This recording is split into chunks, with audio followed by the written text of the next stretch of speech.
7h19 sur Radio J. Eva Soto, votre invitée ce matin, Mélanie Poligès du collectif No Silence. Mélanie Poligès, bonjour. Bonjour Eva. Vous êtes fondatrice même de l'association No Silence. Hier, il y a eu un hommage à l'ambassade d'Israël en France aux 11 athlètes israéliens assassinés en 1972 par des terroristes palestiniens à Munich. Vous serez aussi demain à l'événement organisé près de l'Arc de Triomphe à Paris. Une œuvre sera créée sous la direction de la créatrice activiste Tali Dvir-Levinot pour rehausser le moral et la sensibilisation lors du plus grand événement sportif au monde, les JO. Justement, vous vous êtes engagé pour soutenir les équipes olympiques israéliennes depuis le début des JO. Pourquoi ? Pour plein de raisons. Alors déjà, merci de votre invitation sur l'action qu'il va y avoir demain à l'Arc de Triomphe. Ça sera aussi un hommage à Guillaume, qui était le fils de Simona Shrem, qui était productrice, qui était au festival de Nova, qui a été assassiné sur la route quand il a essayé de fuir Nova, qui a été assassiné par le Hamas et qui portait un projet magnifique qui s'appelait le Splash Project, qui consistait à réunir le sport, l'art et les communautés et à faire repeindre des terrains de basket par des artistes locaux. Donc on va lui rendre hommage demain par cette action. Et pourquoi on s'est engagé ? C'est pour tout cela. C'est évidemment l'ombre de ceux qui ne sont plus là. On se bat, on continue pour eux. C'est de montrer la résilience d'un pays tout entier et qui est capable de présenter des sportifs de très haut niveau, de remporter 6 médailles, dont une médaille d'or qui nous a permis d'entendre la Tikva à Marseille. C'est aussi faire face à des groupes et à des groupuscules, des groupes politiques, la LFI qui est de toute façon portée par Thomas Porte et Rima Hassan, ostensiblement antisionistes et antisémites, qui ont appelé à la haine contre les Juifs. Et évidemment, on se mobilise parce qu'aujourd'hui, le sport est aussi, quelque part, un acte politique et on a décidé de ne pas laisser Israël tout seul. Alors, vous vous mobilisez comment ? Est-ce que ça concerne que les réseaux sociaux ? Pas du tout. Alors évidemment, il y a une partie de réseaux sociaux puisque la mobilisation est importante. On a un mode de fonctionnement par une communauté WhatsApp qui est devenue classique dans nos mouvements. Et puis après, c'est notre présence. On est partout, comme diraient certains. Et c'est volontaire. On va dans les stades, on découvre des disciplines, on va au foot, on va supporter des cyclistes. Et évidemment, c'est aussi la soirée qu'on a organisée au CEJ pour la retransmission Japon-Israël parce que tout le monde ne pouvait pas aller, par exemple, à Nantes. On a fait presque 400 personnes. Donc on arrive à se réunifier autour des valeurs du sport pour porter l'image d'Israël. Alors, vous êtes aussi partie prenante dans la plainte qui a été déposée après le fameux match au Parc des Princes le 27 juillet dernier entre Israël et le Paraguay où il y a eu notamment des banderoles antisémites qui ont été déployées pendant le match. Oui, absolument. On avait commencé à le vivre sur Mali-Israël, où on avait fait face à certains chants haineux et des menaces. Le Paraguay, Israël a vu arriver, moi j'appelle ça des milices, très organisées. On a identifié plusieurs leaders. Il y a 6 personnes qui ont été arrêtées sur site par la police qui est intervenue très rapidement. On a 2 acteurs très préoccupants. Un qui s'appelle Wissam, qui est un ancien du virage de Boulogne, qui est au virage d'Auteuil, qui est connu pour ses liens avec Alain Soral et notamment Kémy Seba, qui sont financés, qui se félicitent d'ailleurs de recevoir beaucoup d'argent de l'Iran. Et quand on creuse un petit peu encore plus dans les leaders des personnes qui sont venues au Parc des Princes, je le rappelle, avait appelé que ces 2 dates soient synonymes de chasse à l'homme pour ces fils de pute. C'est ce qui a été écrit sur les réseaux sociaux face à notre mobilisation. Désolé, c'est pas moi qui le dis. Il y a derrière eux Shami Azami, qui lui est responsable aussi avec Kémy Seba de mouvements pro-iraniens. Il faut rappeler qui est Alain Soral. Donc Alain Soral, effectivement, qui vit désormais en Suisse, condamné pour ses propos antisémites, qui s'est allié avec Dieudonné.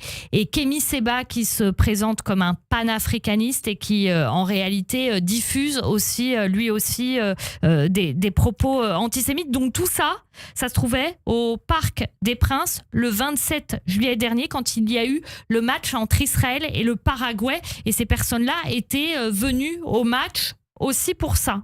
Ils sont venus clairement pour ça. Alors justement, vous parlez de ce panafricain. Urgence panafricaine, dont il est membre, avait fait une descente, je le rappelle, en 2006 à la rue des Rosiers pour taper du juif. Donc, ils étaient délibérément là. Nous, on a la preuve, puisque ça a été diffusé sur leurs réseaux sociaux, que, je vous le dis, ils voulaient faire une chasse à l'homme de ces fils de pute. Donc, accessoirement, Israël et les Juifs présents. Ils étaient organisés en milice, ils sont venus en groupe, ils étaient extrêmement bien organisés. On est un petit peu inquiet de savoir pourquoi l'énorme banderole olympique génocide, je le rappelle, a pu être amenée dans le stade, accrochée. Comment ces faits se sont produits là. Il y a une enquête de police. Nous, on a déposé plainte grâce aussi à l'OJE, l'organisation juive européenne qui suit ce dossier, et on ira au bout et on ne laissera pas faire. Il n'y a pas d'impunité.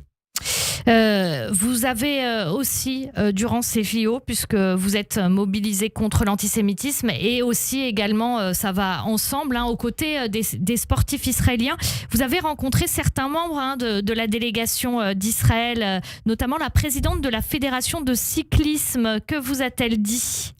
Écoutez, j'ai eu la chance de rencontrer en effet Daphna Lang, qui est la présidente de la Fédération du cyclisme, qui est dans la délégation, qui accompagne les sportifs pour la discipline cycliste.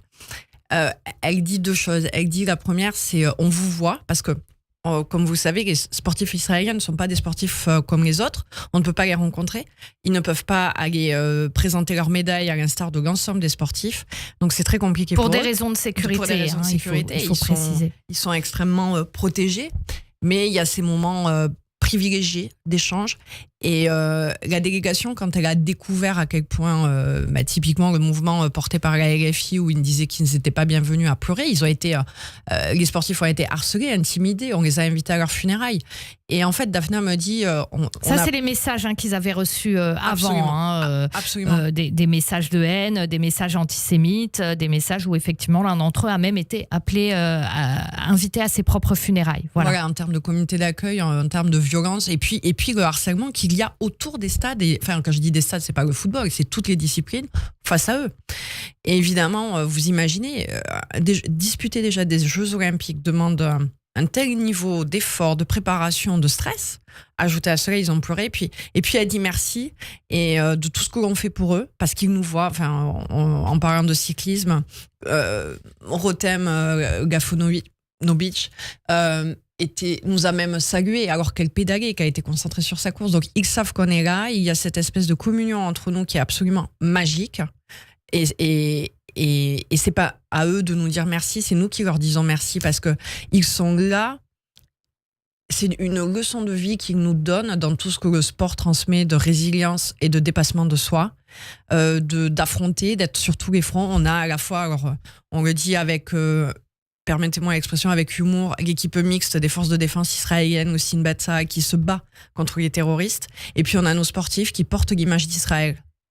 Alors, votre association, elle s'est formée après le 7 octobre, les massacres antisémites du Hamas. Donc, vos actions ne se limitent pas à soutenir les sportifs israéliens à ces JO, à vous mobiliser contre l'antisémitisme. Depuis le 7 octobre, globalement, No Silence, c'est quoi ? Ça fait quoi ? No Silence, c'est une association qui est féministe, universaliste, humaniste. Elle est mixte en genre aussi, puisqu'on accueille aussi bien des hommes et des femmes. Et on est né au lendemain du 7 octobre, après la trahison des féministes dites universalistes qui n'ont pas reçu ni l'émoi, ni un moindre mot pour les femmes qui ont été violées par le Hamas. Je rappelle aussi qu'il y a des hommes, on l'a souvent dit. Maintenant, malheureusement, les premiers témoignages arrivent.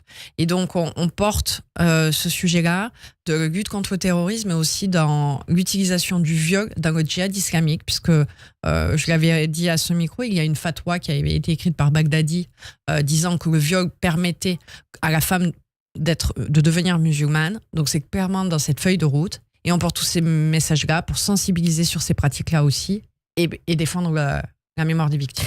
Bien sûr, le viol comme arme de guerre, malheureusement, arme de guerre connue au Proche-Orient d'ailleurs, et pas que. Merci beaucoup Mélanie Poligès, fondatrice de l'association No Silence, d'avoir été ce matin Merci beaucoup, avec Eva. nous sur Radio J. Merci beaucoup. Et merci à vous Eva, on vous retrouve à 8h.